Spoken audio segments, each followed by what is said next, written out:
இன்று கொங்கு தமிழர் எழுச்சி பேரவையின் நிர்வாகிகள் ஆலோசனை கூட்டம் நடைபெற்றுக் கொண்டிருக்கிறது. இந்த கூட்டத்தில் அனைத்திந்திய அண்ணா திராவிட முன்னேற்ற கழகத்தின் பொதுச் செயலாளர் புரட்சி தமிழர் ஐயா எடப்பாடியார் அவர்களை மீண்டும் தமிழ்நாட்டின் முதலமைச்சராக அரியணையில் அமர கொங்கு தமிழர் எழுச்சி பேரவையின் அனைத்து மாவட்ட நிர்வாகிகளும் பட்டி தொட்டியெல்லாம் அனைத்திந்திய அண்ணா திராவிட முன்னேற்ற கழகத்தின் வேட்பாளர்களுக்கும் மற்றும் அதன் கூட்டணி கட்சி வேட்பாளர்களுக்கும் தேர்தல் பணி செய்து வெற்றி பெற செய்ய வேண்டும் என இந்த கூட்டத்தில் தீர்மானம் நிறைவேற்றப்பட்டுள்ளது. இன்று கொங்கு மண்டலம் கொலைகாரர்களின் கூடாரமாக மாறி வருகிறது. கொங்கு மண்டலம் குடிகாரர்களின் கூடாரமாக மாறி வருகிறது. கஞ்சா மற்றும் மது விற்பனையினால் பள்ளி மாணவர்கள் மற்றும் கல்லூரி மாணவர்களின் வாழ்க்கை சீரழிந்து கொண்டிருக்கிறது. கொங்கு மண்டலம் விபச்சார மையங்களின் கூடாரமாகவும் மாறி வருகிறது. கஞ்சா மற்றும் மது விற்போரின் கூடாரமாகவும் மாறி வருகிறது.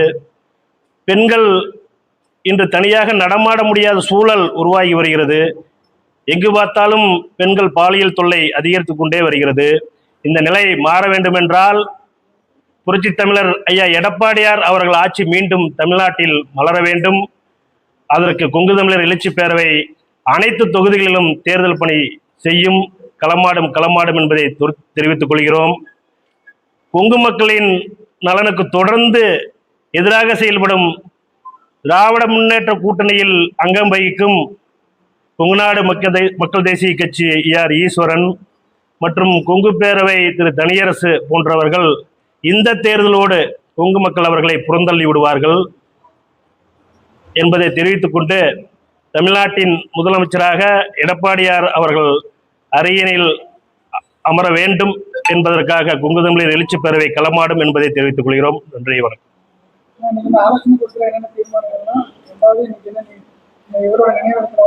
இன்று அமரர் ஐயா கோவை செழியன் அவர்கள் 26ஆம் ஆண்டு நினைவு நாள் நிகழ்ச்சி, கொங்கு தமிழர் எழுச்சி பேரவையின் சார்பாக 5ஆம் ஆண்டு நிகழ்ச்சி இன்று ஐயா அவர்கள் மணிமண்டபத்துக்கு சென்று அனைத்து மாவட்ட நிர்வாகிகள் சென்று மலர்வளை வைத்து அஞ்சலி செலுத்தியிருக்கிறோம்.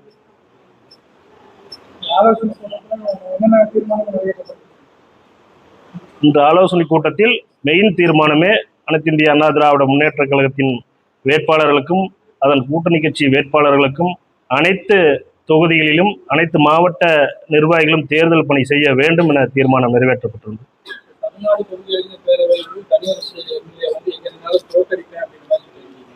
கண்டிப்பா இந்த கொங்கு மக்களுக்குன்னு அமைப்பு ஆரம்பிச்சு அவர் மட்டுமே வளர்ந்திருக்காரு. இது வரைக்கும் இந்த கொங்கு மக்கள் நலனுக்காகவோ இந்த மக்களுக்காக எந்த போராட்டமும் செஞ்சிருக்க மாட்டாருங்க. அவர் மட்டுமே தன்னை வளர்த்திருக்காரு. இன்னைக்கு பார்த்தீங்கன்னா அவர் மக்கள் புறந்தள்ளி விட்டாரு. போன ட்ரிப் இதே காங்கேயத்தில் 5 வருஷம் சட்டமன்ற உறுப்பினர், உங்களுக்கெல்லாம் தெரியும்.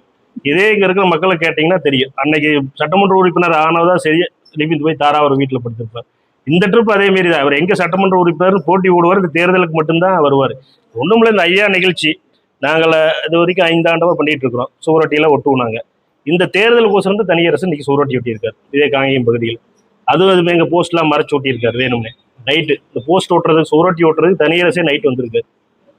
போஸ்ட் ஓட்டக்காடு ஆள் இல்லாத அமைப்பு எதுனா தனியரசு அமைப்பு தான். அந்த அமைப்பு திமுக கூட்டணியில் கொண்டே சேர்த்திருக்காங்கன்னா திமுக எவ்வளவு பலவனையும் எவ்வளவு வீக்கா இருக்குன்னு நீங்களே புரிஞ்சுக்கலாம். தனியரசு போன்றவர்கள்லாம் திமுக கூட்டணியில் வச்சிருக்குன்னா தனியரசுடைய நிலைமையே இப்போ யாரும் 2 பேர் 3 பேர் காட இல்லை. சொந்த சகோதரர் ஓட்டு போட மாட்டாங்க தனியரசு. தாராபுரத்தில் அவருடைய சகோதரர்கள் அண்ணன் தம்பி 2 பேர் இருக்கிறாங்க. தனியரசுக்கு ஓட்டு போட மாட்டாங்க. இதுதான் தனியரசு நிலைமை. தனியரசில திமுக கூட்டணியில் திமுக சேர்த்தி இருக்குது அப்படின்னா திமுக பலம் இழந்து விட்டது, தோல்வி பயம் வந்து விட்டது.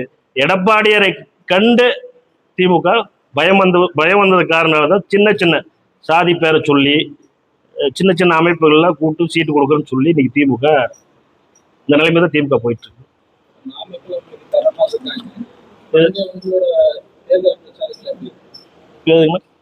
நமக்கு